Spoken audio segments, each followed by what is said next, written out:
Noches para todos. A ver. ¿Estás bien? ¿Estás bien?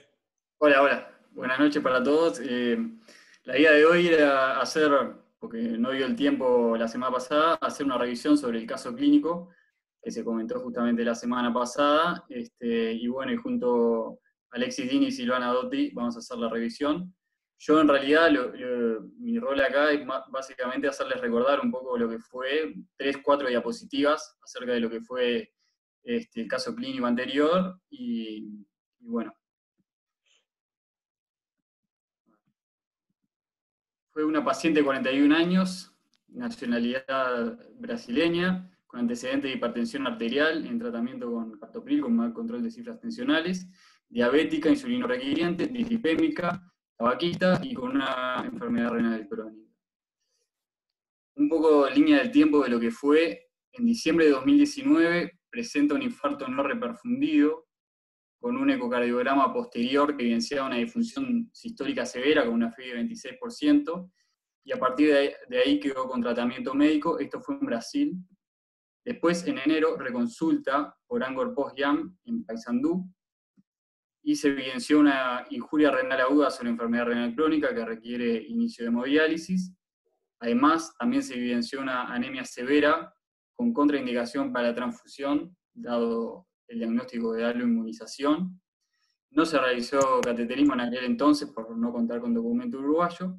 En marzo se solicita una ecodobutamina para valorar viabilidad miocárdica, que evidenció una FEBI de 17% y no tenía reserva contráctil. Y el cateterismo, que se le hizo enseguida después, una oclusión crónica total de la ADA en tercio medio y una estenosis severa de la circunfleja del 70% en tercio. Ahí presentó una nueva consulta por Angor. Esto es un resumen de todo: diciembre de 2019, infarto no reperfundido, FEBI de 17%, tratamiento médico. Enero 2020, injuria renal aguda más hemodiálisis y aloinmunización. Marzo 2020, un ecodobutamina sin reserva contráctil, cateterismo con esas lesiones y tratamiento médico. Y en abril de 2020, una nueva consulta por Angor. Entonces, en suma, una paciente de 41 años, joven, hipertensa, diabética, enfermedad renal crónica, en hemodiálisis, con diagnóstico de aloinmunización, que presentó un infarto de miocardio no reperfundido, con una FEBI de 17%, y el cual es refractario al tratamiento médico. Entonces, los puntos que se van a tratar es algunas preguntas como para abrir el tema. ¿Es la ecocardiografía de estrés con dobutamina la mejor técnica para valorar la viabilidad miocárdica? Recordemos que a esta paciente se le solicitó en el contexto de un Angor que ya tenía, por eso fue media polémica la solicitud. Algunos están de acuerdo, otros no. ¿Cómo continuar con la paciente? Optimizar el tratamiento médico, trasplante cardíaco o cardiorrenal, teniendo en cuenta el antecedente de aloinmunización, y hacerle una angioplastia de la arteria circunfleja o una cirugía de revascularización miocárdica. Esos son como los distintos panoramas que podemos tener con esta paciente. Y bueno, y hasta ahí llegó mi presentación. Dejo de compartir y ahora va a hablar la doctora Silvana Dotti. Impecable, Andrés.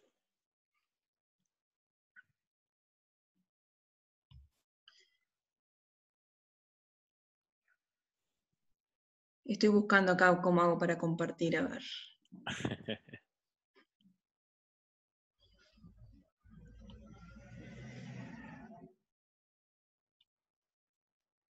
¿Ahí lo ven bien? Perfecto.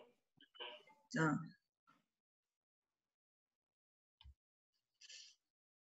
Bueno, para los que no me conocen, soy Silvana Dotti, trabajo acá en el grupo de cardiología de Paysandú.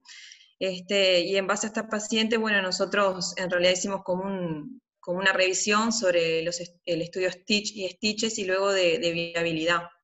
El resumen de Andrés me pareció genial, de la paciente, y bueno, yo voy a comenzar a hablar sobre el Stitch, que es un estudio de cirugía de revascularización miocárdica en pacientes con cardiopatía isquémica y FEBI menor o igual a 35%.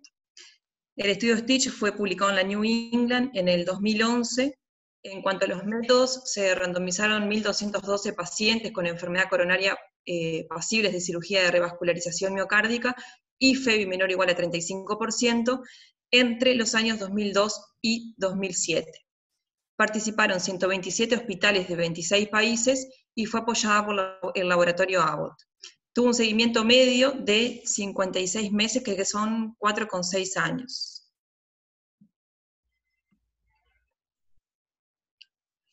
Se asignaron dos grupos. Un grupo que fue tratamiento médico, que fueron 602 pacientes, versus otro grupo que se les hizo tratamiento médico con cirugía de revascularización miocárdica, que fueron 610 pacientes.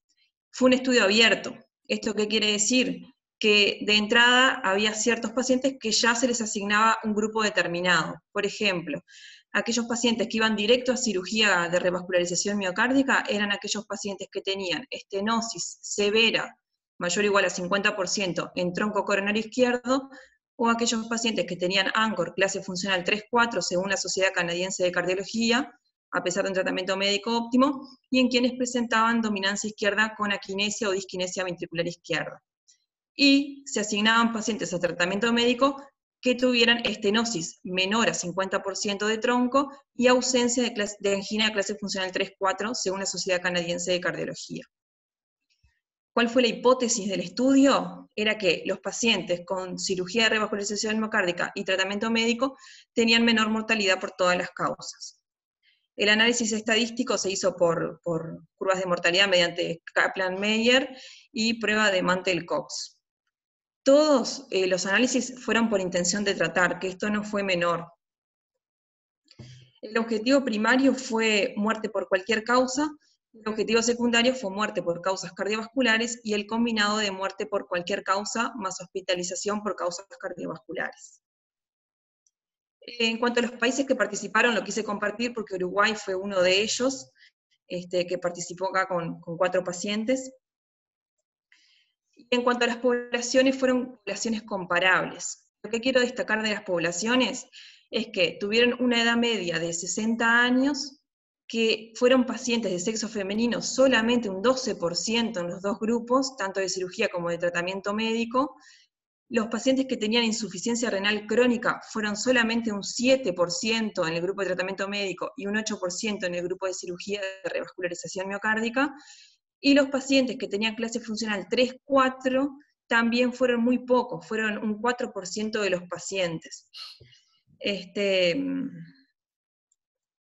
cuanto a la clasificación de la Sociedad Canadiense de Cardiología, se define angina clase funcional 3 como aquella que aparece al caminar 1 o 2, acá le pone manzanas pero son cuadras, en llano o un tramo de escaleras a velocidad normal y en condiciones normales, que eso equivale a 100 a 200 metros. Y clase funcional 4 es incapacidad para realizar cualquier actividad física sin malestar o angina de reposo.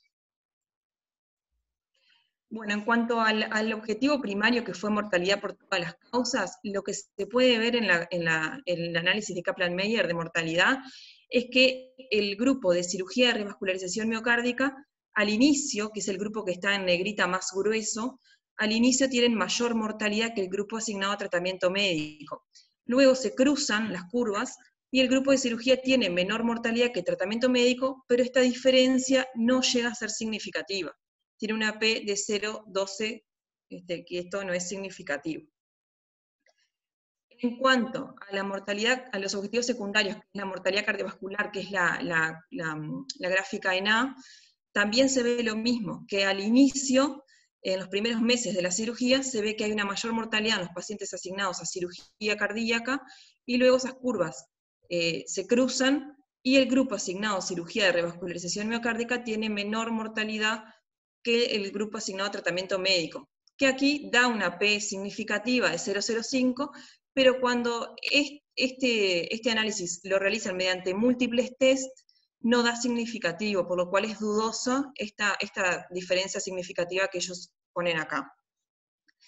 En cuanto al grupo de muerte por cualquier causa y hospitalizaciones, sí se ve ya de entrada una diferencia significativa a favor del grupo de cirugía de revascularización miocárdica. O sea que los pacientes con cirugía tienen, en cuanto al objetivo combinado de muerte por cualquier causa y hospitalizaciones, tienen menor incidencia que los de tratamiento médico. Pero esto en realidad es en base a la disminución de las hospitalizaciones y no tanto por la muerte por cualquier causa.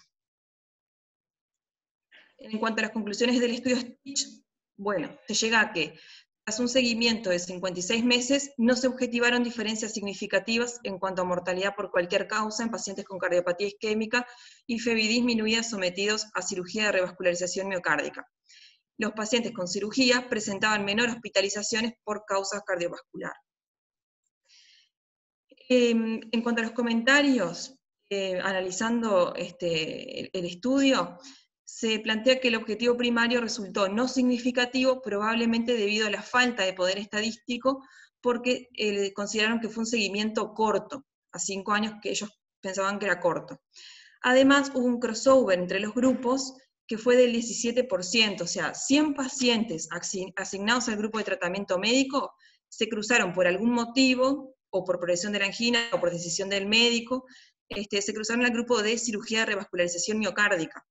Entonces, esto puede haber modificado el resultado del objetivo primario, disminuyendo el efecto de la cirugía, debido a que este grupo de pacientes se contabilizó dentro del grupo de tratamiento médico, que es por ese análisis de intención de tratar.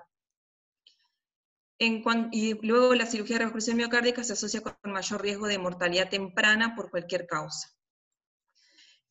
Entonces, ¿qué comentario se puede sacar de esto también? Es que frente a la disfunción sistólica ventricular izquierda, habría que continuar evaluando la coronariopatía. Frente a enfermedad de tronco o ANGOR severo, clase funcional 3-4, hay que dirigir los pacientes directamente hacia la revascularización, iniciar terapia médica agresiva, corte a las guías, y en pacientes con síntomas persistentes o progresivos puede ofrecerse la revascularización. En cuanto a la población del Stitch, saber que la edad promedio fue de 60 años, que es mayor a la edad de la paciente. No deben tener lesión severa de tronco o ANGOR clase funcional 3-4 para realizar tratamiento médico solo, que era el caso de la paciente que tenía un ANGOR clase funcional 3-4 y se decidió tratamiento médico. No están representadas las mujeres porque eran solamente un 12%, así como tampoco están representados los pacientes con enfermedad renal crónica, tampoco los pacientes con cirugía de revascularización previa, y tampoco están representados los pacientes con ANGOR clase funcional 3-4, según la Sociedad Canadiense de Cardiología. Están excluidos de este estudio los pacientes con infarto previo en los últimos 3 meses. Bueno, a raíz del estudio Stitch, que ellos consideraron que fue un seguimiento corto, decidieron seguir a más largo tiempo, durante 9,8 años, y de ahí sacaron el estudio Stitches, que fue publicado también en la New England en abril de 2016. Utilizaron la misma cohorte de pacientes, con el mismo objetivo primario y el mismo objetivo secundario, pero con un seguimiento más prolongado. Agregaron, además de los objetivos secundarios, que eran muerte cardiovascular y muerte por todas las causas y hospitalización cardiovascular, agregaron también lo que es hospitalizaciones por insuficiencia cardíaca, hospitalización por cualquier causa, revascularización o infarto no fatal y stroke no fatal. En cuanto al objetivo primario de la mortalidad por todas las causas, se puede ver que los pacientes asignados al grupo de cirugía de revascularización miocárdica, luego de los 5 años de seguimiento, las curvas se siguieron separando a favor de la cirugía, y acá sí dio una diferencia significativa, o sea que los pacientes con cirugía cardíaca de revascularización tuvieron menor mortalidad que el grupo asignado a tratamiento médico. En cuanto a los objetivos secundarios de muerte por causas cardiovasculares, en este grupo también los pacientes asignados a cirugía de revascularización miocárdica tuvieron menor mortalidad que el grupo asignado a tratamiento médico. Y en cuanto a muerte por cualquier causa o hospitalización, también el grupo de cirugía de revascularización miocárdica tuvo menor incidencia que el grupo asignado a tratamiento médico. Acá podemos ver lo mismo, pero separado, y lo que podemos ver es que todos los objetivos iniciales fueron a favor del grupo de cirugía de revascularización miocárdica, o sea que los pacientes asignados al grupo de cirugía tuvieron menor mortalidad por todas las causas, menor mortalidad por causas cardiovasculares, menor hospitalización por todas las causas, menores hospitalizaciones por causas por insuficiencia cardíaca, menor infarto no fatal y menor stroke no fatal. Las conclusiones del estudio es que los pacientes con cardiopatía isquémica y FEVI severamente disminuida que reciben cirugía de revascularización miocárdica tuvieron tasas significativamente menores a 10 años de mortalidad por todas las causas, mortalidad por causas cardiovasculares y hospitalización por causas cardiovasculares. Y ahí yo voy a dejar de compartir y no sé si alguien quiere agregar algo o ya pasamos con Alexis.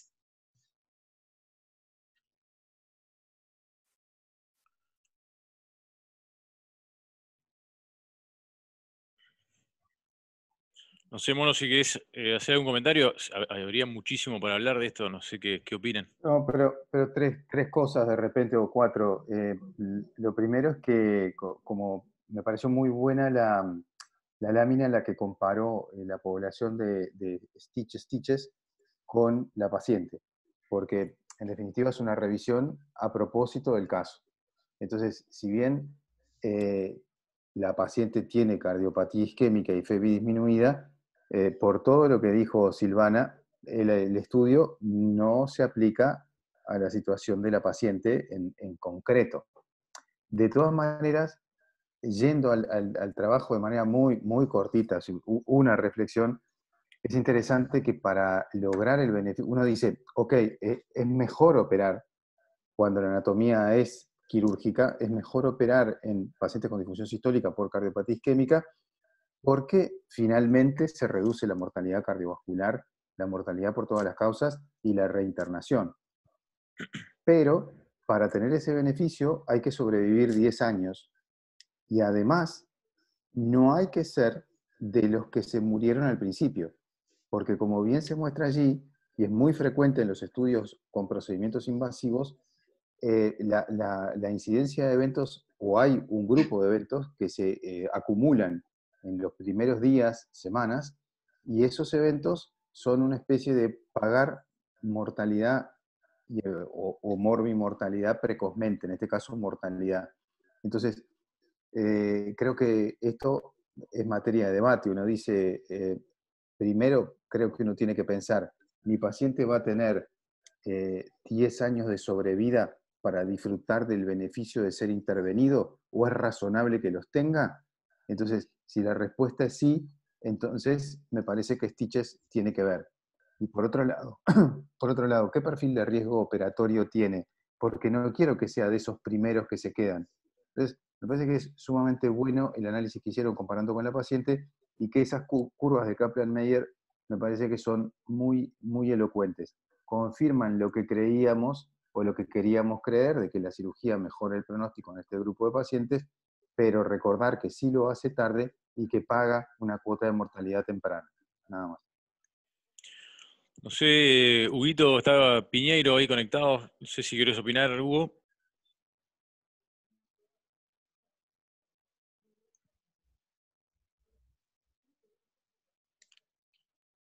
Te escuchamos.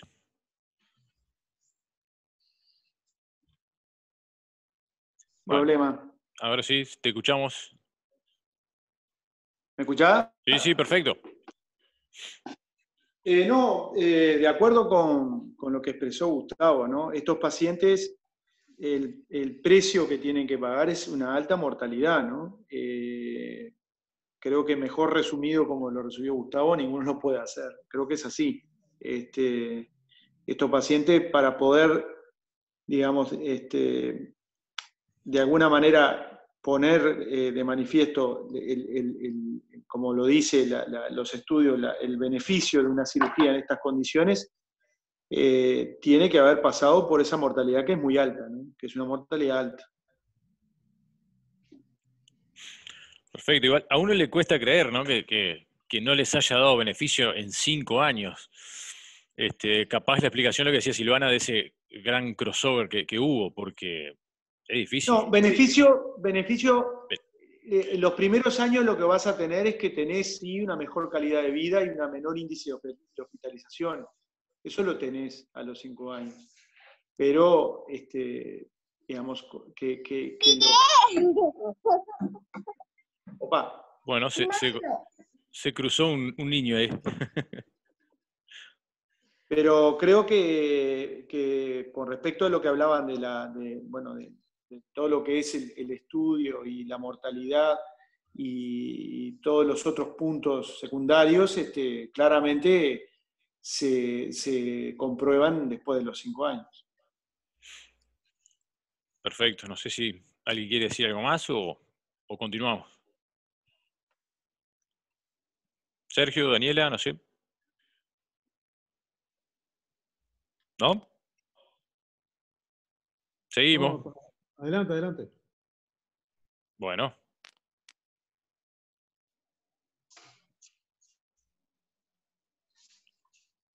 Te habilito el audio, Alexis, porque no... Ahí va. Ahí me Ahora sí. escuchan. Bueno, buenas noches para todos. Mi nombre es Alexis Vini, soy residente de cardiología. Y bueno, ahora vamos a continuar un poco más con la revisión bibliográfica correspondiente al round de la semana previa que Andrés nos hizo un en ahora para recordar un poco.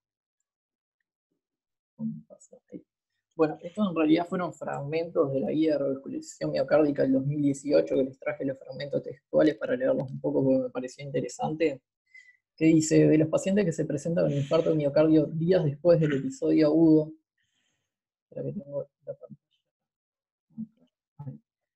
días después del episodio agudo, solo se debe valorar para revascularización si la área está ocluida aquellos con angina recurrente o isquemia residual, como es en el caso de nuestro paciente, y viabilidad documentada mediante técnicas de imagen no invasivas en un territorio miocárdico extenso.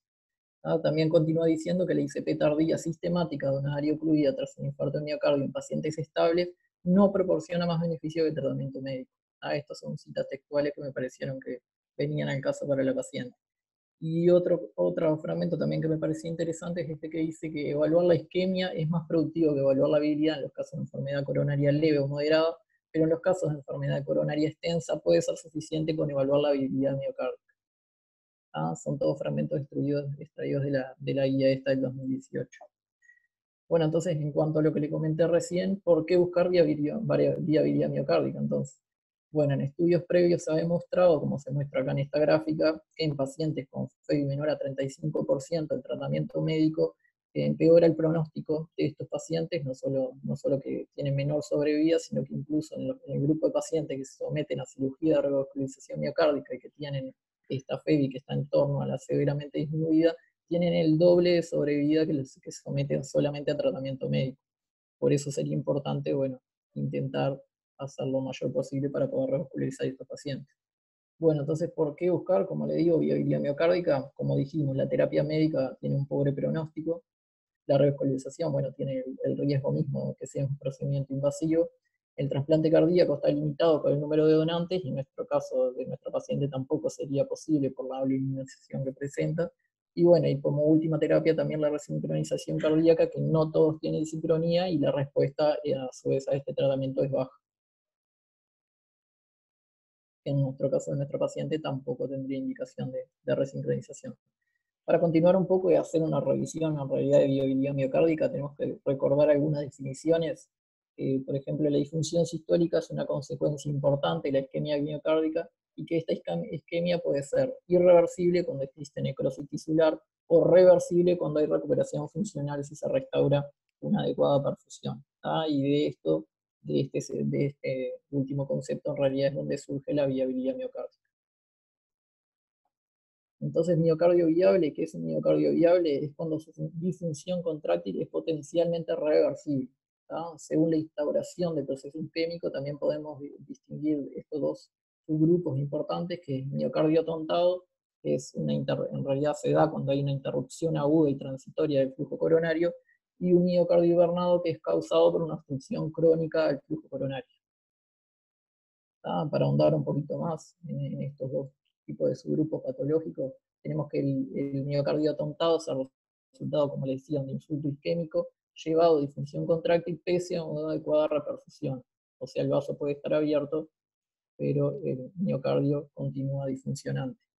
Y el miocardio hibernado es un estado de disminución del metabolismo del miocito como resultado de reducción prolongada y crónica en la perfusión, o en algunos casos episodios repetitivos de atontamiento que también pueden llevar a que el miocardio siga. Esto fue extraído del Brandwood, son todos conceptos teóricos.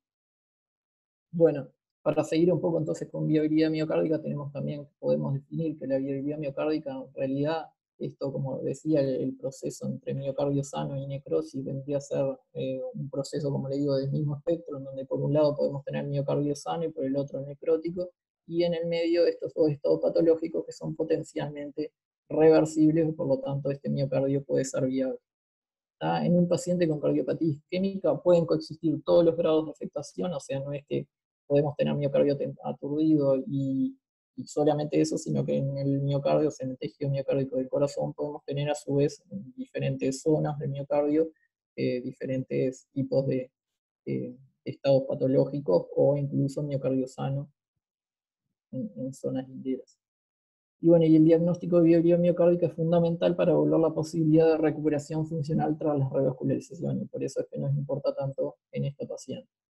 Esto simplemente es un fragmento que les traje también de la guía de revascularización, que es la indicación para hacer estudios de imagen para valorar la viabilidad miocárdica en pacientes con enfermedad coronaria y disfunción sistólica previo a la revascularización, pero como ven es una indicación clase 2B, o sea, se puede considerar el uso de técnicas de imágenes no invasivas para la evaluación de la isquemia y viabilidad en pacientes con insuficiencia cardíaca y enfermedad coronaria antes de tomar una decisión sobre la revascularización. Bueno, en cuanto a pasar a las diferentes técnicas para valorar la viabilidad miocárdica, como ya conocemos, tenemos la resonancia magnética por un lado, con realce tardío de gadolinio, lo que permite es valorar la integridad celular y la perfusión a través del porcentaje de captación tardía de gadolinio en el espesor parietal. Tenemos la tomografía computada, por otro lado, el PET, perdón, la tomografía por emisión de positrones, que evalúa el metabolismo celular, y después tenemos las técnicas con dobutamina que valoran la mejoría en la contractilidad con dosis bajas de este fármaco. Bueno, ahora para pasar a estudios de viabilidad miocárdica, ya ahora terminamos un poco con los conceptos teóricos y como el refresh ese de lo que se trata la viabilidad miocárdica, pasar a este primer estudio que me parecía importante traerlo, que en realidad es un subestudio del estudio Stitches, porque se basa en los mismos pacientes, que fue publicado en la New England también en el 2019, en agosto del 2019, que es un estudio aleatorizado, randomizado, o sea, igual el Stitch, porque en realidad, como le digo, se toman de esos pacientes para poder elaborarlo. Y en este estudio lo que se sacaron fueron 601 pacientes, del estudio Stitch, que como mencionó Silvana tenía 1.202 pacientes, pero en realidad de esos 1.200 pacientes, solamente 601 se le habían hecho estudios de viabilidad miocárdica con estudios de imagen previamente, entonces fueron el N que tuvo este estudio. Entonces, de estos 601 pacientes con enfermedad arterial coronaria que eran pasibles de revascularización con cirugía y que tenían una FEBI menor a 35%, menor o igual a 35%, que eran los criterios de inclusión del Stitch en realidad, se analizó previamente la viabilidad miocárdica utilizando SPECT, ecocardiograma con dobutamina o ambos estudios. Y los pacientes fueron randomizados y asignados a cirugía y tratamiento médico óptimo o solo a recibir tratamiento médico. El endpoint primario fue muerte por cualquier causa, el mismo endpoint primario del Stitches, y la mediana de seguimiento también fue a 10.4 años. El objetivo secundario también se comparte, que es muerte de origen cardiovascular, y un combinado de muerte por cualquier causa y hospitalizaciones por causa cardiovascular. La viabilidad miocárdica la establecieron los autores en realidad por medio de estos parámetros. Si utilizaban la técnica de SPECT, tenían que tener 11 o más segmentos viables en base a la actividad del radiotrazador, y con ecodobutamina tenía que tener 5 o más segmentos con reserva contráctil, para definirlos e incluirlos en el grupo de viables. Simplemente se los traje para mostrar que en realidad la técnica que más se utilizó para valorar la viabilidad miocárdica fue el SPECT, en todos los subgrupos. Acá tenemos miocardio viable, miocardio no viable, tratamiento médico, cirugía, revascularización miocárdica. Recuerdo que cirugía fue cirugía más tratamiento médico óptimo, pero para simplificarlo, de ahora en más lo voy a mencionar como cirugía.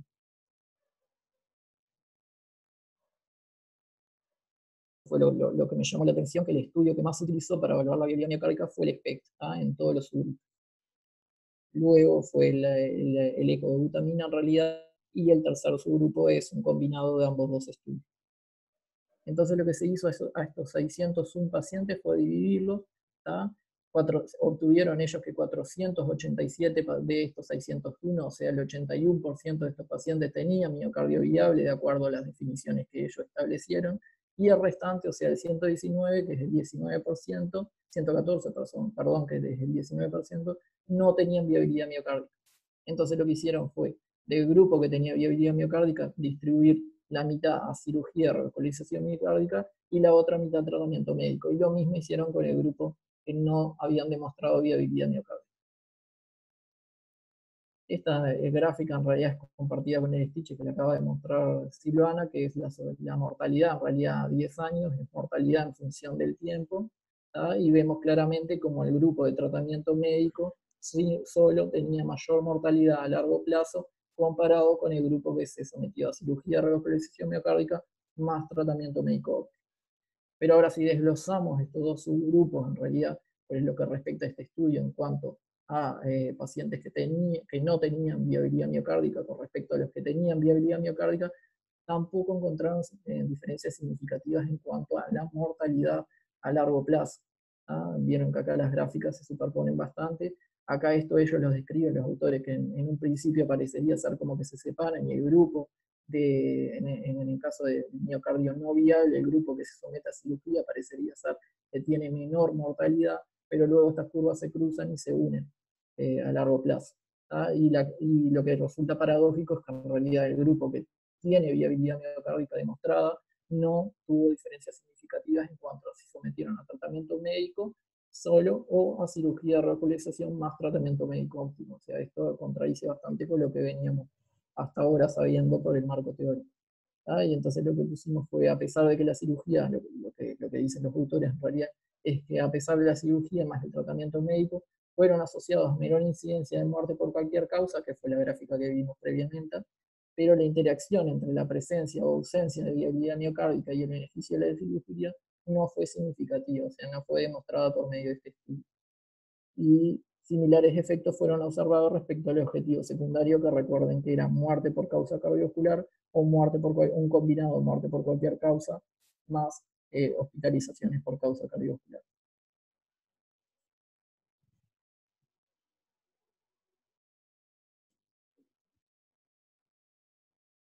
Bueno, y en cuanto a las conclusiones, entonces este primer estudio que vamos a mostrar es que este subestudio del Stitch de seguimiento a 10 años no confirma la hipótesis de que la presencia de miocardio viable está asociada con los beneficios a largo plazo de la cirugía en mortalidad. Y de hecho estudios previos mostraron que, esto lo ponen los autores en la discusión en realidad, estudios previos mostraron que la disfunción sistólica, remodelado del ventrículo izquierdo y el número de estenosis coronaria parecería ser determinantes más fuertes del beneficio de la revascularización que la viabilidad miocárdica misma. Esto fue medio contradictorio contra todo lo que querían. No sé si quieren comentar algo de este primer estudio porque es bastante paradójico. Si no, sigo con el otro.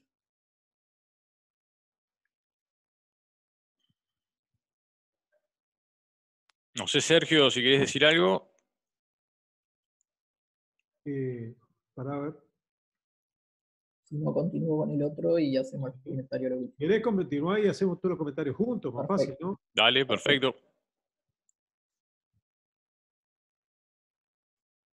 Bueno, este es un segundo estudio que encontré, que este es un metaanálisis en realidad que fue publicado en abril del 2002, o sea, en realidad este es un estudio previo al subestudio del Stitch que le acabo de mostrar, tendría que haberlo puesto antes en realidad porque es más viejo. En este metaanálisis lo que se hacen es tomar 24 estudios recontados en la base de datos de Medline, que fueron estudios que se publicaron entre el correr del 1992 al 1999, y que registraron en realidad sobrevida tardía de pacientes y viabilidad miocárdica utilizando resonancia magnética cardíaca, perfusión de gadolinio, por perfusión de gadolinio PET con FDG o ecobutamina. Y estas series publicadas valoraban la sobrevida a largo plazo con revascularización versus tratamiento médico, luego de estudiar la viabilidad miocárdica en pacientes con enfermedad coronaria severa y disfunción en el ventrículo izquierdo. Las tasas de mortalidad anuales se extrajeron, agruparon y analizaron con un modelo de estudio aleatorio la relación ajustada al riesgo entre la gravedad de la disfunción del ventrículo izquierdo, la presencia de viabilidad y el beneficio de supervivencia asociado con la revascularización, se evaluó mediante metaregresión. En total, entre todos esos 24 trabajos publicados de los cuales se basó este estudio, obtuvieron un N de 3.088 pacientes, con una mediana de FEBI de 32.8% y un seguimiento de 25 meses más menos 10. Recuerden que es un metaanálisis con amplios rangos de criterios de inclusión y de seguimiento en sí. En los pacientes con viabilidad, entonces, encontraron que la revascularización se asoció con una reducción del 79.6% en la mortalidad anual, 16% frente al 3,2% en comparación con el tratamiento médico. Los pacientes sin viabilidad tenían mortalidad inmediata intermedia, tendiente a niveles superiores con revascularización versus tratamiento médico. O sea que esto también va un poco en contra del estudio que acabamos de mostrar. Los pacientes que no habían demostrado viabilidad tenían incluso tasas de mortalidad mayor a los que se revascularizaban versus a los que se lo dejaba con tratamiento médico solo. 7.7% frente a 6.2%. Y bueno, por último, los pacientes con viabilidad mostraron una relación directa entre la gravedad y la difusión del VI y la magnitud del beneficio con la revascularización. O sea, a menor FEBI, mayor beneficio con la revascularización. Y no hubo diferencias de rendimiento para predecir beneficio de revascularización entre las tres técnicas utilizadas, que recuerden que eran resonancia magnética, PET y EcoDu también. En cuanto a los resultados, bueno, como les comenté, lo más, en realidad, el principal resultado que obtuvieron, que le dieron más trascendencia, fue que hay una reducción del 79.6% de la mortalidad para pacientes con viabilidad tratados mediante revascularización, que eso lo vemos acá. Y en pacientes sin viabilidad miocárdica no hubo diferencias significativas en la mortalidad con la revascularización versus terapia médica. Ellos dicen que esto no fue muy significativo. Acá en estas gráficas lo podemos ver bien. Acá tenemos miocardio viable, o sea, el subgrupo de pacientes que demostraron viabilidad miocárdica. Acá los que no demostraron viabilidad miocárdica, esto tenemos la tasa de mortalidad, y vemos que los pacientes que tenían miocardio viable y fueron revascularizados tenían la tasa de mortalidad más baja. Le seguían los pacientes que no tenían miocardio viable y fueron adjudicados al grupo de tratamiento médico. Luego los pacientes que tampoco tenían viabilidad miocárdica y los revascularizaron. Y por último, o sea, los que tenían mayor tasa de mortalidad, eso también fue medio paradójico, eran los pacientes que tenían demostrado viabilidad miocárdica y se los adjudicó al grupo de tratamiento médico. Acá vemos más o menos lo mismo, pero en realidad agrupados en cuanto al tratamiento que se les adjudicó. Tenemos los revascularizados, que los pacientes que se revascularizaron con miocardio viable tenían una tasa de mortalidad de 3.2, que recuerden que era la más baja. Le seguía a los pacientes con miocardio no viable, los que revascularizaron con miocardio no viable. Después tenemos en la terapia médica los que no tenían miocardio viable, que eran, ellos dicen que estos dos no tenían diferencias estadísticamente significativas, si bien hay una tendencia a mayor mortalidad en los que se revascularizó con miocardio no viable. Y bueno, y claramente la tasa de mortalidad más alta a los pacientes que tenían miocardio viable, pero se los llevó a tratamiento médico solo. Entonces, ellos dicen que la mortalidad anual fue menor en pacientes revascularizados cuando la viabilidad estaba presente versus ausente, 3.2% versus 7.7%. Y también esto interesante es que la mortalidad anual fue significativamente mayor en pacientes tratados médicamente cuando la viabilidad estaba presente versus ausente. O sea, un 16% versus a un 6.2%. Por eso ellos dicen que hay una reducción en la tasa de mortalidad de los pacientes con miocardio viable que se sometieron a tratamiento invasivo de 79.6%, o sea, rondando el 80%. En cuanto a las conclusiones, entonces, bueno, de este estudio, este metaanálisis muestra una fuerte asociación entre la viabilidad miocárdica en las pruebas no invasivas y una mejor supervivencia después de la revascularización en pacientes con enfermedad arterial crónica y disfunción del VI. O sea, es una conclusión bastante contradictoria con la del estudio previo. Y la ausencia de viabilidad no se asoció con una diferencia significativa en los resultados, independientemente de la estrategia de tratamiento. O sea, los pacientes que no demostraron viabilidad miocárdica, independientemente de qué grupo de tratamiento, ya sea tratamiento médico o revascularización, no demostraron estadísticamente significativo un beneficio hacia uno u otro subgrupo. Bueno. Impecable. No sé si tienen alguna pregunta o quiere que vuelvan a alguna diapositiva, me dice. o alguna pregunta del estudio, así que no haya puesto en las diapositivas. Me preguntan por aquí. No, este parece ser el estudio más lógico, ¿no? O por lo menos como uno lo razona. Paciente con difusión sistólica severa y viabilidad, parece ser el más beneficiado de revascularizar.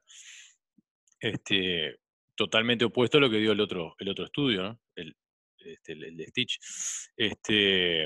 No sé qué quieren opinar. Si Sergio, Yo creo que decime, sí, Silvana. yo creo que viendo las conclusiones de estos estudios que miramos acá, me parece a mí que a esta señora capaz que habría que revascularizarla ya más que nada, más que por prolongarle la vida, sino por tratarle los síntomas, que ella persiste con Angor, y bueno, sería más tratamiento sintomático que mejorarle la mortalidad en realidad, que disminuirle la mortalidad, no sé cómo. ¿Qué dicen? Daniela Barranco está pidiendo para hablar. Sí, no, yo tengo que comentar algo del Stitch de viabilidad, que llama la atención que en el 80% de los casos los pacientes tenían viabilidad, cosa que en otros estudios han demostrado ser mucho menor la presencia de viabilidad. El 50% o a veces menos de los pacientes tienen viabilidad. Otra cosa del Stitch, bueno, que eso dio aparte una gran diferencia, que si querés poner, Alexis, la gráfica que ponés, que hay 260 con viabilidad y 50 para cada rama, más o menos, 240 esa.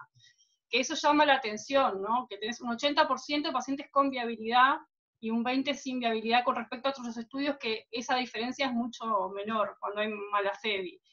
Y otra cosa es, bueno, se me fue la otra que les iba a decir.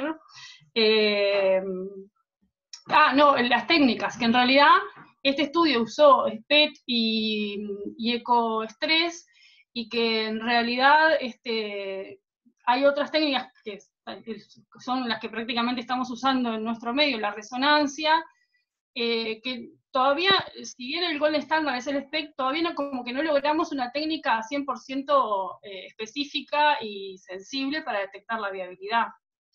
Más allá de que parece que haya o no haya viabilidad según el Stitch, no hay beneficio con la cirugía, en contradicción con otros estudios que dicen que sí, pero que son más antiguos, pero en realidad son metaanálisis, no son randomizados como el Stitch. Entonces uno tendría como a creerle más al Stitch porque fue un estudio randomizado, pero con esas salvedades que dije recién. Eso quería comentar eso. Bien, Huguito, te escuchamos y después Marcelo.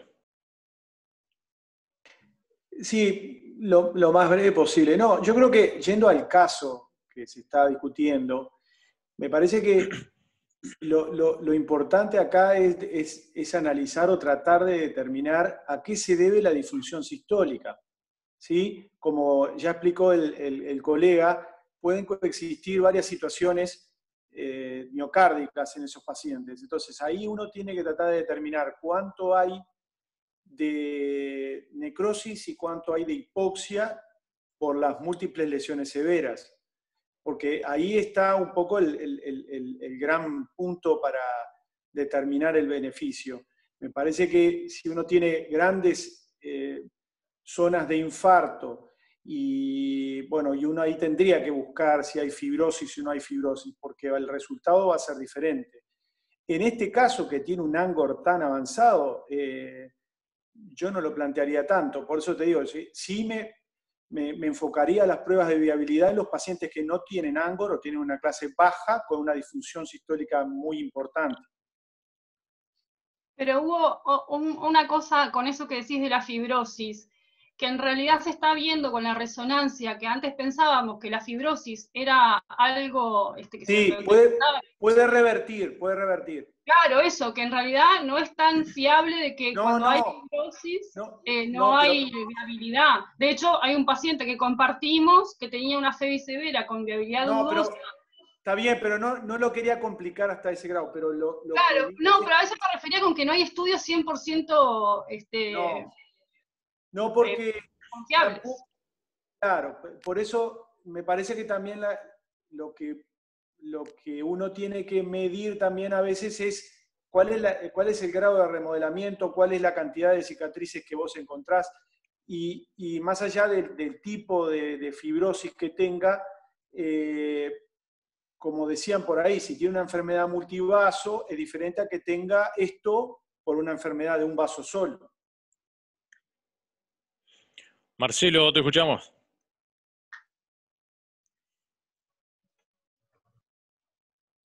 Marcelo, ¿estás ahí?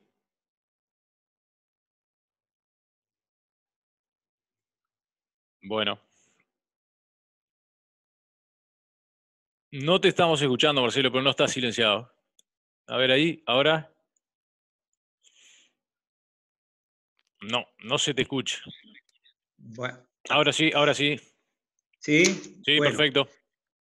No, lo que yo pregunto es si el estudio Stitch tiene el poder estadístico, es decir, fueron en realidad 600 y poquitos pacientes que se randomizaron a viabilidad, de los cuales 114 no la tenían. Eso me pregunto frente al otro estudio que habló Alexis, que fueron mucho más pacientes. Lo otro que yo pregunto frente a esta paciente, que en realidad es una paciente que en definitiva uno buscaría cuál es el método más certero, con mayor sensibilidad y especificidad para buscar viabilidad. Esta paciente en realidad, digo, es una paciente que fue urémica, tiene anemia, es una paciente con muchos factores de riesgo, digo, por ahí las diálisis la mejoraron el miocardio, hay factores que han mejorado de repente la parte funcional, y por ahí tendremos que buscar algún método que de repente sea más, con más fineza, digo, para ver si realmente confirmamos en otra instancia si tiene viabilidad o no. Digo, opino, capaz que por ahí podemos ofrecerle revascularizarla, digo, aquel sector que tenga viabilidad, y bueno, la paciente puede mejorar la fracción de sección, no sé, digo, es una pregunta que hago. Yo comparto con Silvana lo del tema del Angor, pero además me parece que esta paciente tiene isquemia demostrada. Entonces, más allá de la viabilidad o no, antes, digo, ya sabemos que tiene isquemia. Entonces tiene Angor, tiene isquemia, tiene disfunción sistólica. Entiendo lo de la viabilidad, pero no sé qué opina el resto, pero me parece que ya estamos un paso más adelante. No sé qué les parece. Pasa que esta paciente no entra dentro de la evaluación de viabilidad, como dijo Silvana al principio, porque tiene Angor de reposo, de mínimos esfuerzos, porque tuvo un infarto reciente, que en realidad a esta altura ya estamos en mayo, pero cuando recién consultó estábamos ahí menos de 3 meses. Entonces no entra dentro de los pacientes que son evaluados para ver si hay viabilidad o no. Al tener Angor, tiene isquemia y hay que revascularizar. El tema es, claro, el riesgo altísimo que tiene por la cirugía cardíaca, si no es pasible a angioplastia. Bueno, te escuchamos. Sí, yo creo que capaz que discrepo con una cosita nomás pero tonta. Vos dijiste que estamos un paso adelante. Yo creo que estamos un paso atrás.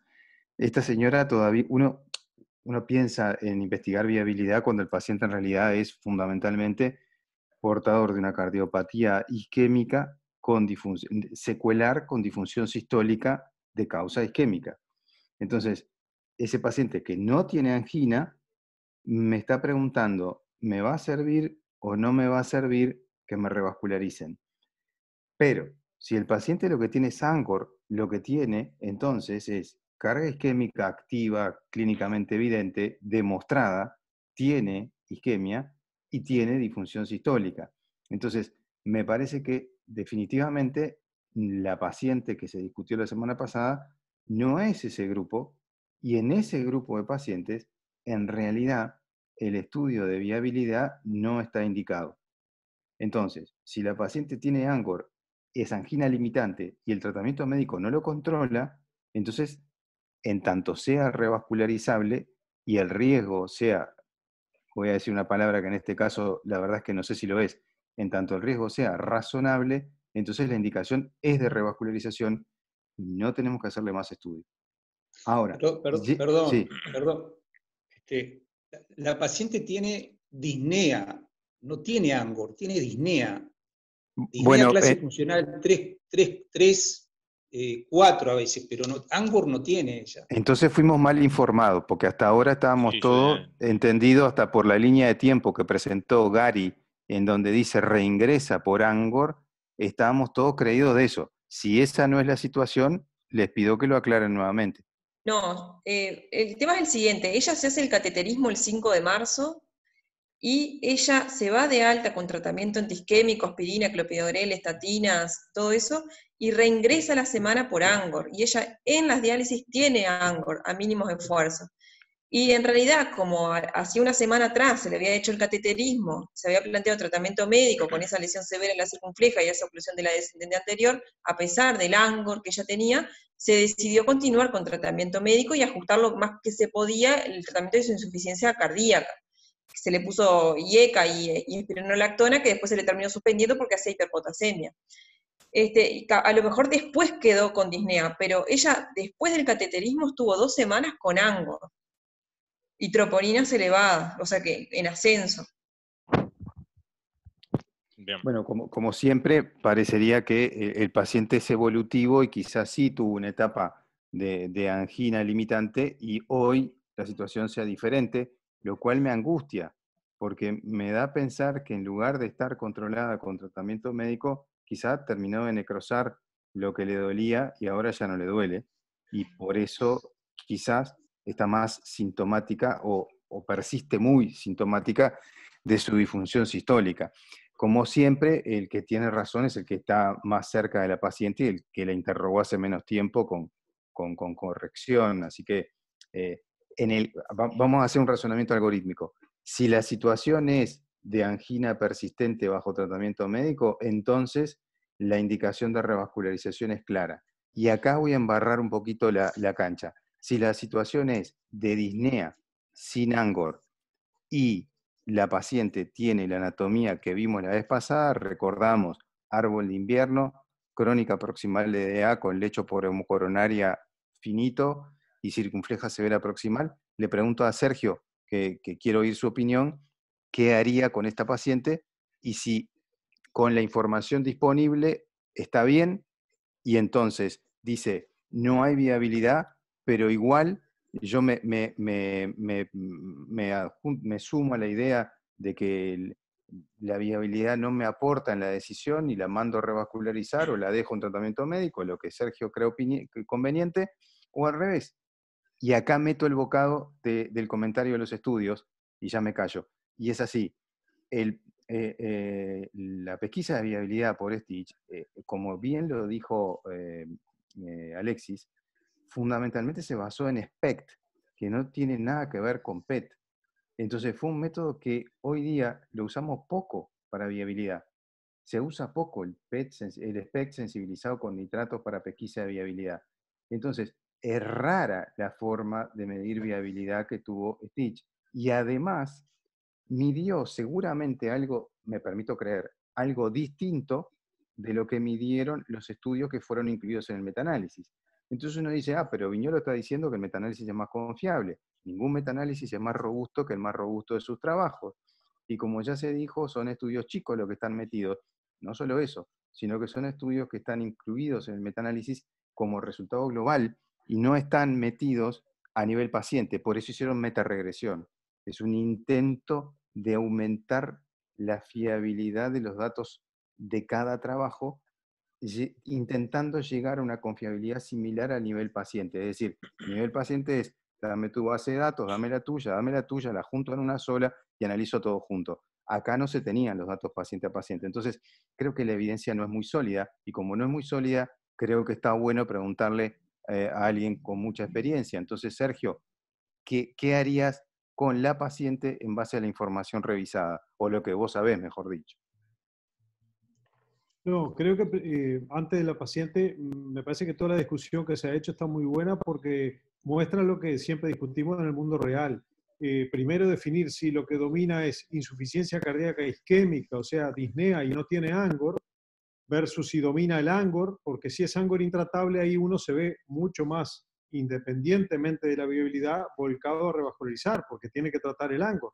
Como en este caso, si dicen que no tolera la diálisis, por ejemplo, estás casi en un callejón sin salida, ¿no? Eso por un lado.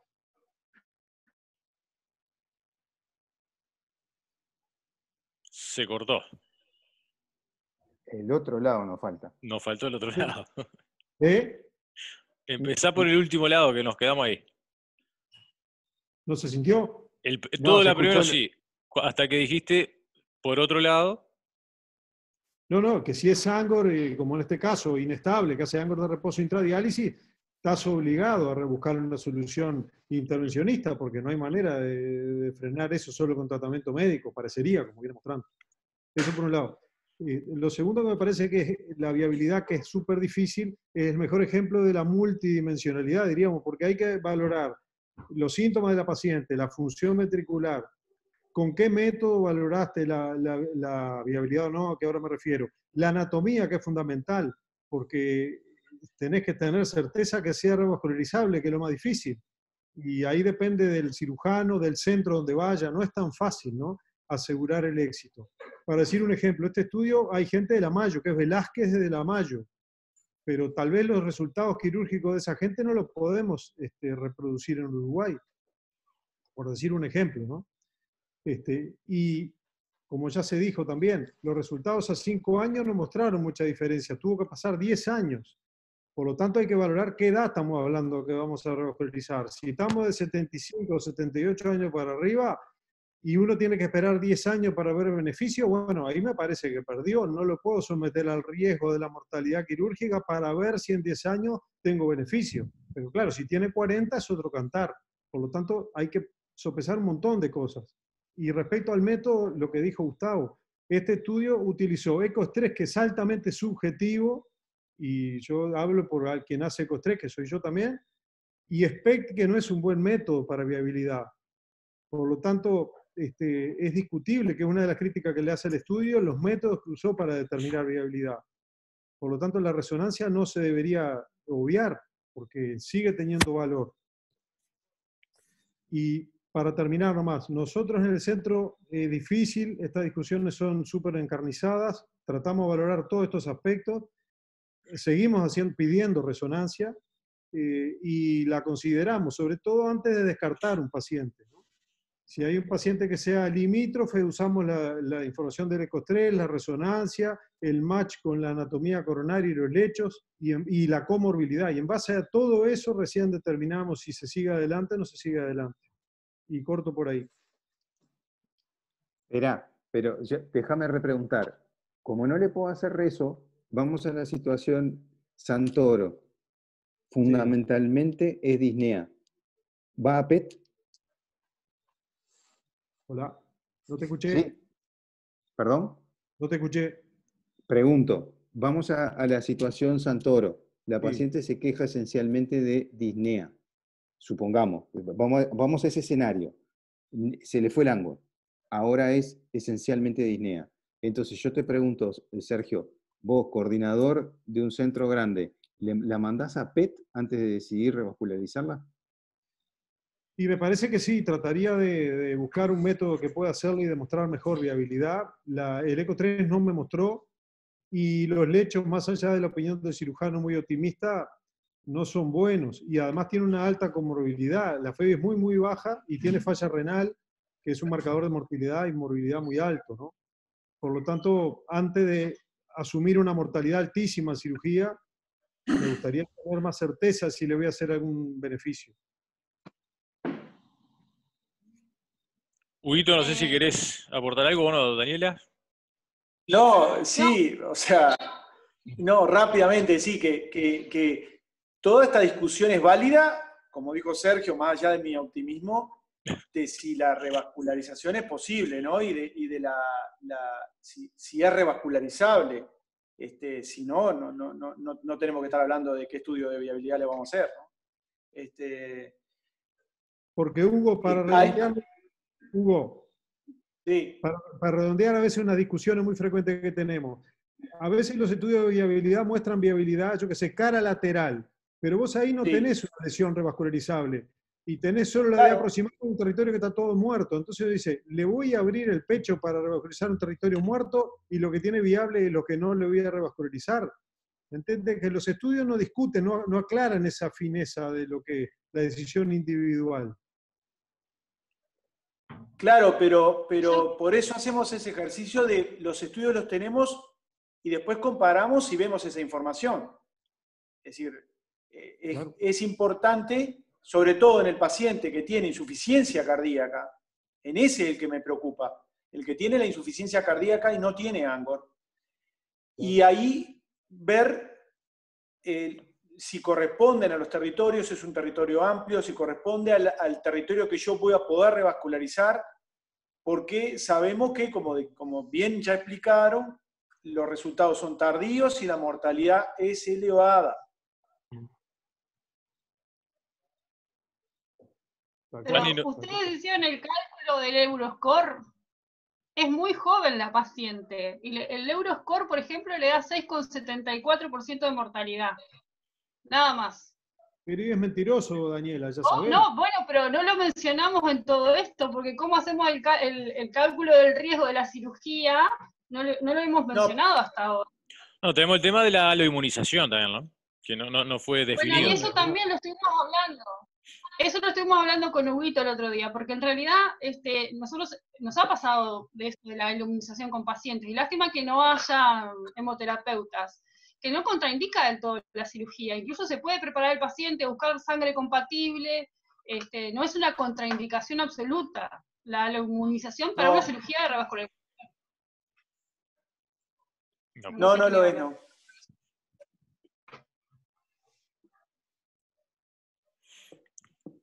No sé si el tema también es definir si esta paciente tiene... que el tema también es definir mediante, los cirujanos, es si esta paciente tiene lechos en la descendente anterior posibles de ponerle un bypass, porque si no le revascularizás la descendente anterior no hay más chance, o sea, tenés que hacerle angioplastia de la circunfleja y porque... O mandarla directamente a trasplantes después de estudiarle toda la parte de la inmunización y conseguirle la sangre y todo ese tipo. A lo mejor para cirugía, si llega a tener lechos posibles para un puente mamario, ahí capaz que ella ahora de su anemia ya está bien, tiene una hemoglobina normal, que se llegó en una hemoglobina normal con eritropoyetina y hierro. A lo mejor capaz que después de la cirugía se puede, en vez de hacer capaz que no requiere ni transfusión, y si requiere, capaz que se puede volver a llegar a una hemoglobina normal con hierro. No sé, capaz que habría que primero, mediante un equipo de cirugía, ver si ese lecho distal es posible de ponerle un bypass o es fino, muy fino. Sí, bueno, yo opiné mirando desde el monitor, ¿no? Habría que verla, verla en otras condiciones para poder tener una mejor evaluación imagenológica de mi parte, ¿no?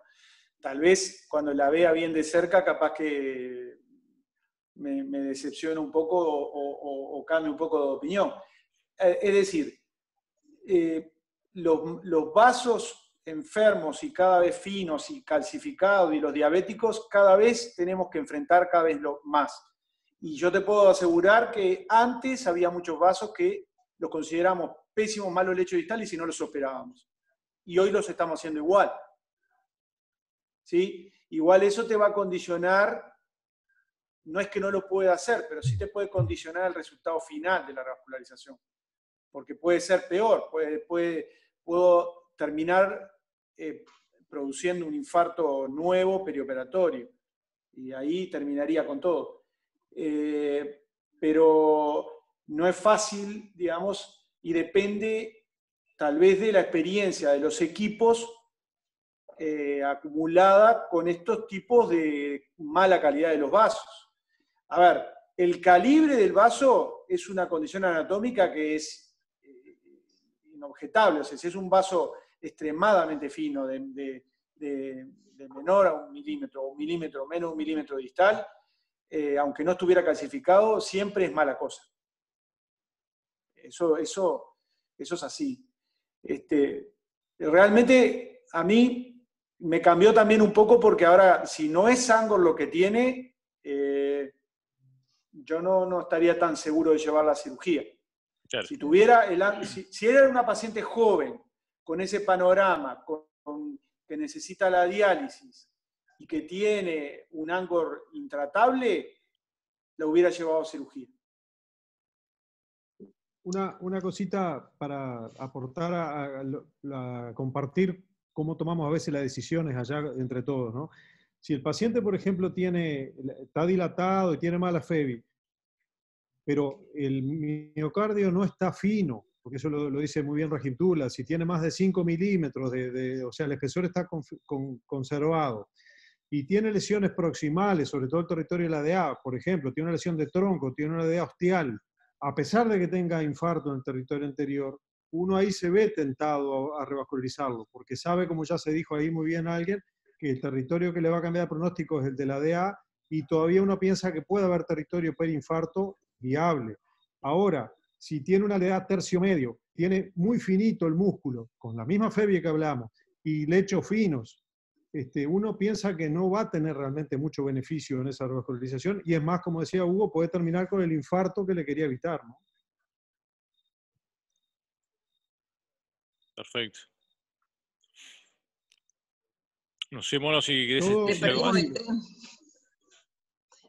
Sí, capaz que que le perdimos perdimos el el tren. tren a la señora. O sea, en marzo, en el segundo reingreso, capaz que era ahí que habría que haberla vuelto a plantear a cateterismo. Sí, sí. Pero está, realmente... Yo creo, No sé si hubiera cambiado algo en la anatomía, pero capaz que se puede ver si en ese momento definió la intervención. No sé si un nuevo cateterismo. No, yo lo primero que pensé fue ¿por qué no le pusieron un stent en la circunfleja? Por más que no tuviera viabilidad. Fue lo primero que se me vino a la cabeza y dije, bueno, está, yo que se le hicieron todo, la mandaron para atrás, no sé, bueno, está.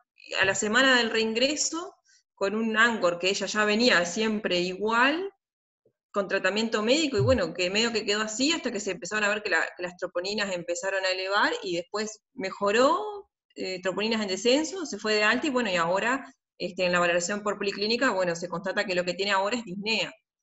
Y yo qué sé, realmente capaz que, no sé si ahora, a mí lo que me da cosa es que tiene 41 años, Sí, recontra y joven.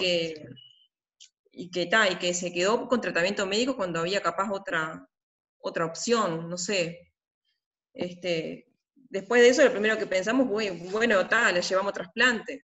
Después nos enteramos de la inmunización, era como que todo en contra.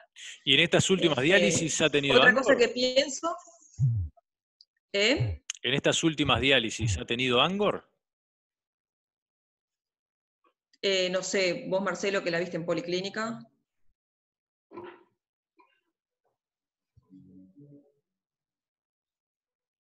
Creo que dijo que no, porque no se escucha. Ella lo que relata es disnea. Disnea de mínimos de esfuerzo.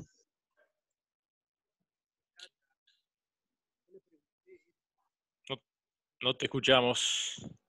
Pero quedó claro lo de la disnea. Ahí me escuchan. Ahora sí, ahora sí. De que yo la interrogué hará 10 días, y lo que relata ella, porque realmente me queda, le pregunté a ver si tenía Angor, y me dice, yo me agito, dice, me fatigo, me agito ante los mínimos de esfuerzo. Eso es lo que me relató. Le digo, ¿no le duele el pecho? No, no me duele el pecho. Digo, es eso lo que me relató. Digo, capaz que, dejó de tener Angor. Eso es lo que puedo pensar, ¿no? Sí, yo creo que es muy razonable que la evolución haya sido esa, y que es esperable que en algún momento deje de tener Angor. Me parece que sí, perfectamente puede haber pasado. Entonces, yo a mí lo que me parece es que si la situación es esa ahora, creo que dos cosas. La bibliografía apoya cualquier postura. La podemos leer para un lado, la podemos leer para el otro. El sentido común me parece que apoya más la postura de que quiero saber que haya viabilidad antes de meterme a revascularizar esto. Porque como ustedes bien dijeron, si la semana... ¿Están viendo el cateterismo? No. ¿No? Está compartiendo a claro, Alexis, tiene lo que que dejar de compartir, Eva. No, y lo Por otro... eso pedía permiso para compartir en el chat. A ver, Alexis, es. Yo quería hacer una consulta. Entonces, ¿Por qué no? Sí. No, digo, ¿por qué no repetir el estudio funcional, pero en busca de Angor? Porque se hizo el ecodobuta a dosis bajas en busca de viabilidad, pero si no recuerdo, no se siguió, ¿no? Capaz que estoy equivocado, pero ¿no fue así? no Sí, se fue hizo así, sí. protocolo de isquemia, seguro. No se hizo el protocolo de isquemia, creo, si no estoy recordando mal, me parece que no. Pero te da mucha voluntad realmente, No, o sea, obviamente que tiene su riesgo, pero si queremos definir porque tenga Angor o no, podría ser una opción, no sé. podría ser, si yo creo que esta mujer, si no tiene angina, la mandaría a a un estudio Gold Standard de viabilidad y con eso en la mano, como bien dijeron ustedes, correlacionar con la anatomía y decidir la conducta. ¿Ahora están viendo la película? Sí, perfecto. Es Gustavo, cruel, vos es cruel la DEA, tenés una proyección de la derecha, Gustavo, para ver. Tengo todo. Tengo todo lo que está hecho. Sí, sí. Déjame ir hasta ahí. Porque la tenía en la papelera, la tuve que recuperar y acá la tengo, ahí está la CX, ahí está la derecha. Chiquito todo. Un lecho distal, muchos ramitos en cara inferior chicos, ninguno grande, Sí, pero no. eso podía estar relacionado con que, como ven acá, la circunfleja da buenos ramos a pared inferior, da un ramillete de 4, y después acá hay un diagonal que también llega a pared inferior. O sea, todo este Gustavo, territorio infralateral es de CX, idea. Gustavo, Diga, ¿y por qué no la circunfleja es angioplasteable, no? sí, ¿Y por qué no angioplastear la circunfleja y posteriormente ver si hay viabilidad de lo que le queda de la DA? Porque si la mujer clínicamente después de solucionar la circunfleja anda bien, seguimos así. Y si repite algo, sigue muy sintomática y tiene viabilidad, bueno, se da un paso más, pero ya ha solucionado el vaso que es fácilmente no, pero más probablemente revascularizable, con menos agresión. no es una angioplastia compleja, es una lesión corta, no se le ve calcio, no hay colaterales importantes. Sin embargo, a mí me convencía mucho lo de la circunfleja en tanto tuviera angina incontrolada. Claro. Pero si no tiene angina, tratarle la circunfleja, y si vos querés yo la trato, pero tengo el pleno convencimiento de que no le va a cambiar esto, el pronóstico no se lo cambia. Entonces, si ahora lo que quiero modificar es el pronóstico, bueno, no digo que no, pero no me convence mucho. La semana pasada sí, porque mi conocimiento de la situación clínica era distinto, pero ahora no me doy mucha cuenta por en qué me va a ayudar sacar a la circunfleja del camino. Pero Gustavo, ¿y Hugo, no te puede mejorar en que capaz que mejora un poquito la función, muy poquito, y mejora su disnea en algo? Pero ahí viene otro concepto que a mí me gustaría tirar antes de cerrar, porque tenemos que cerrar porque ya es tarde. Sí. A mí me parece que el tema es, sí es muy joven, pero no quiero decirlo de manera vulgar, no quiero decir que tiene las 7 plagas de Egipto, pero casi, porque tiene una cardiopatía isquémica gravísima, porque tiene una, como dijo Hugo, no es lo mismo una cosa que la otra, pero además tiene una enfermedad teromatosa severísima, además tiene insuficiencia renal en etapa dialítica, además es diabética, y además tiene un problema hematológico que va a complicar las cosas. Entonces, esto no, vamos a entendernos, esto no son los 41 años rozagantes de un paciente que tropieza desde el punto de vista sanitario con una patología corregible, no es eso.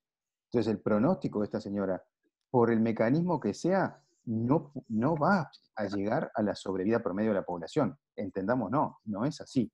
Entonces, en ese contexto, a ver, se los paso en limpio. Plastear esa circunfleja se puede, creo que no se va a complicar y es un procedimiento relativamente sencillo. ¿Qué va a mejorar en esta señora?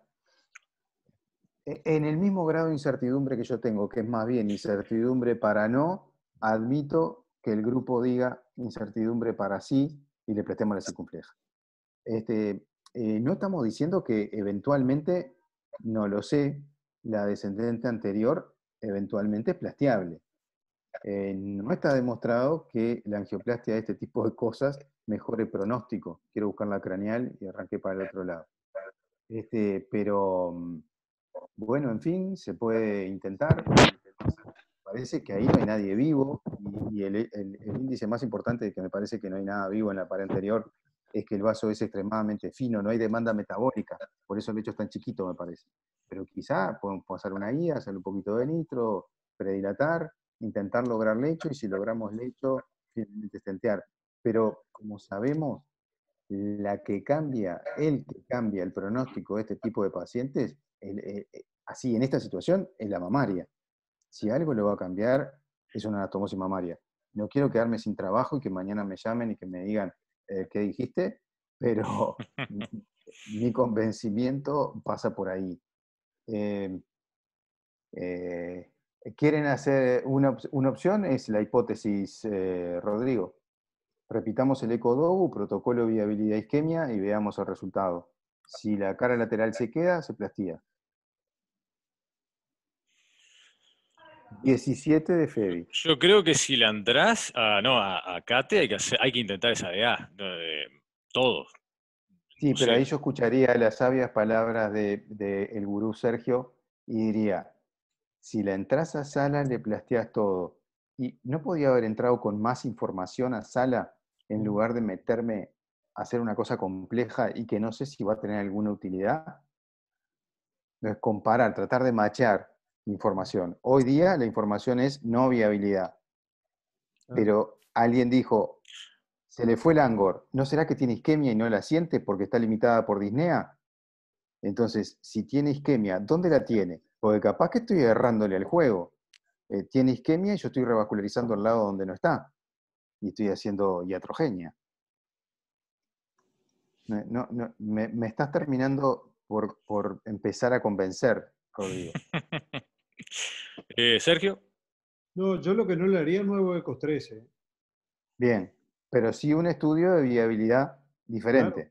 Sí, o sí, sea, sí. ¿por qué no la mandamos a PET? De viabilidad, ya, pero no de isquemia. ¿Y por qué no? PET para definir bien si hay viabilidad que justifique algo. Pero ECOS 3 de vuelta no tengo ni certeza de poder toquetearle esa DA, que es un hilo.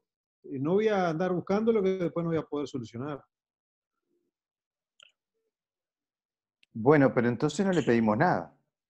Bueno, esa es la otra opción, pero... No, yo quemaría una nave con esta mujer.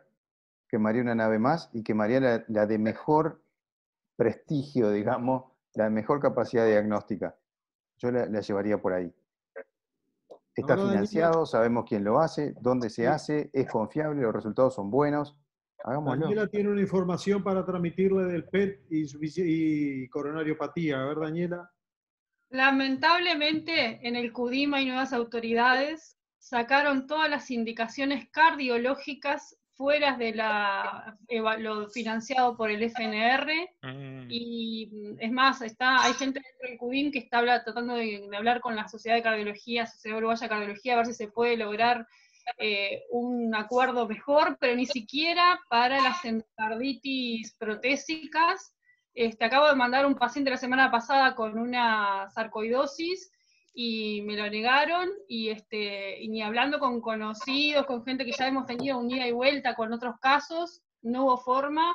El PET está fuera de toda indicación, o sea, todo lo cardiológico queda fuera del PET. Estamos en problemas. Me diste una mala noticia, pero la verdad que antes de hablar tuve miedo de que cuando dijiste el PET no sirve, hay un estudio que demostró que no funciona más, y dije, bueno, tiro la pregunta de nuevo, para los que hacen ecobutamina, yo te llamo y te digo, le iba a pedir un PET, última jugada antes de decidir, pero no tengo cómo hacérselo. ¿Vos no le repetirías el ecobutamina? Pero no, ¿el que se le hizo el eco fue Rodrigo o Gustavo? No tengo nada que ver yo. No, pero no es por culparte, no. Porque, por ejemplo, si vos me decís que la cara lateral está viva, bueno, Ahora, si vos me decís que la cara lateral es todo fino y cicatrizal, la cara anterior va a estar fino y cicatrizal, esa no hay duda. Claro. Revisar el eco con criterio Rajintula, Claro. 6 milímetros o menos. Sí, ¿no? Sí, por eso correlacionar la imagen con la anatomía, lo que siempre tratamos de hacer cuando hay las dos cosas, ¿no?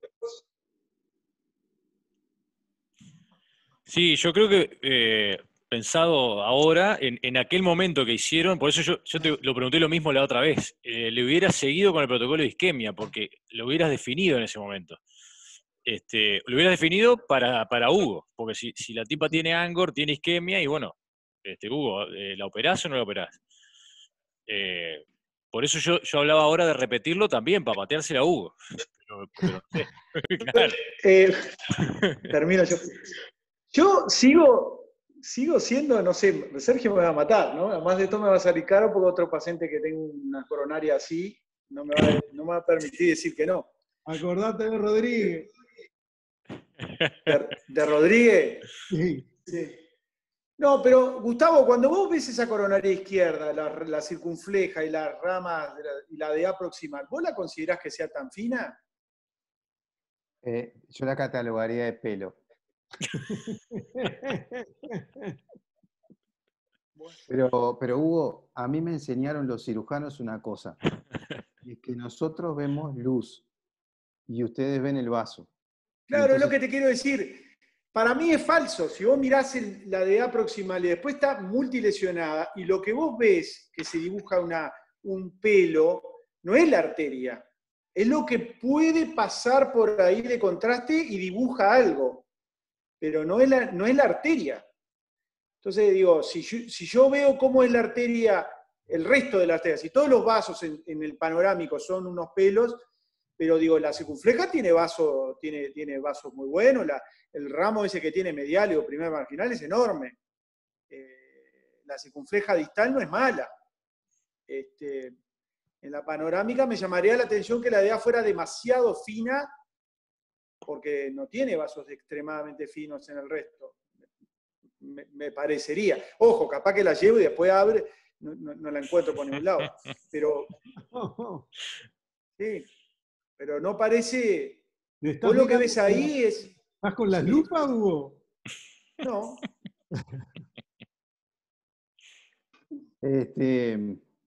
Pero de todas maneras. Acá. Ahí está la DA, mirá. La dupliqué. Sí.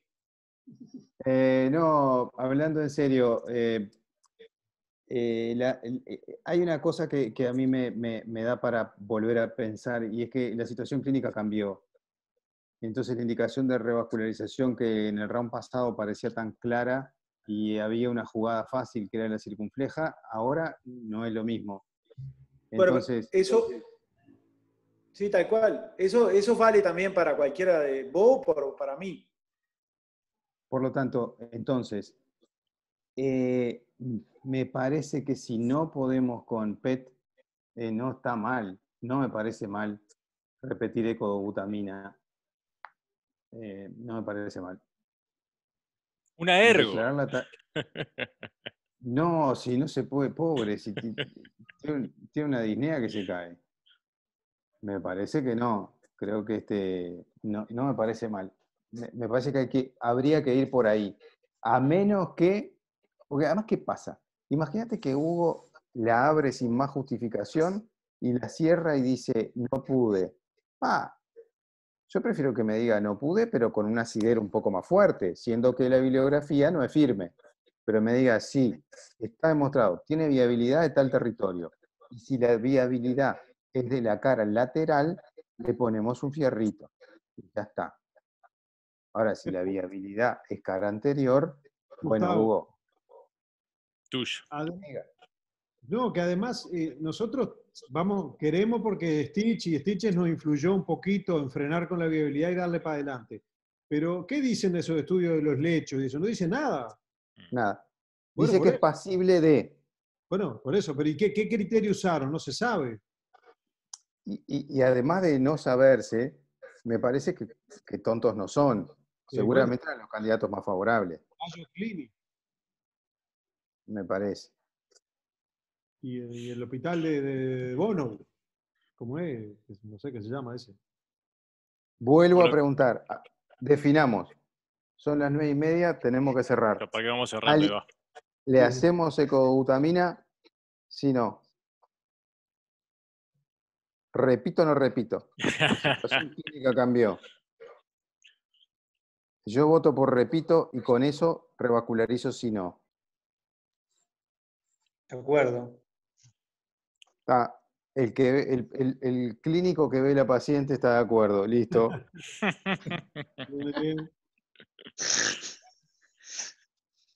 Chicos, no hay que olvidar de felicitar a Alexis y a Silvana, que hicieron una muy buena revisión, que siempre viene bien, que siempre es polémica, que no está resuelta y que hay que seguir con un ojo ahí porque es un problema de todos los días. Me parece que estuvo muy bien, así que felicitaciones y todas las demás opiniones siempre bienvenidas. Y a muy lo bueno demás, muy bueno. Un tema complicado, aparte, un tema complejo. Y sí, hace 2 semanas y todavía seguimos. Rodrigo, invita para el martes. Sí, el martes próximo, al final va a ser, Dani, la va a ser Paula, ¿verdad? Paula Reta, sí, la residente de primero. Ahí va. Sergio va a presentar. Sergio va a hacer una introducción sobre estenosis aórtica severa asintomática y bueno, y las indicaciones de intervención precoz. Y bueno, los invitamos a todos a participar. Espectacular. Nos vemos el martes. Martes próximo. Chao. Chau, Gracias. chau. A ustedes, Chao, gracias a todos. Chao. Chao.